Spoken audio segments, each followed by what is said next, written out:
আসসালামু আলাইকুম। এই বাক্সাটা বানানোর পরে আমি উমের মুরগিকে মানে কুচে বসা মুরগিকে এখানে রেখে গেছি। এখন দেখতেছি মনে হয় বাচ্চা পড়ছে, ফুটফুট করে ডাক দিতেছে। কারণ অনেকেই জানেন আমার গুন ওই যে বাচ্চা দেখা যায় গুনগুনে জ্বালায়, ওই জন্য এখানে রাখে গেছি। আল্লাহ মাশাআল্লাহ, দেখছেন? আল্লাহ বিসমিল্লাহ।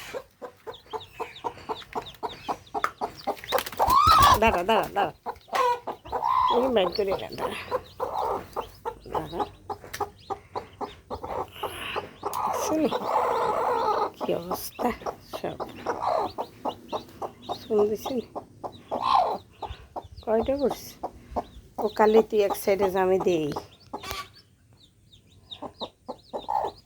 ইদারিং আমার মুরগির মধ্যে শুধু পোকা হয়, এই জন্যে ফাঁক করে রাখি গেছি। ঘরে হইলে ঘুমানো যায় না, সারা গা হাঁটে। দেখছেন আমাদের মুরগিগুলো সবগুলো এইভাবে কালো কালো।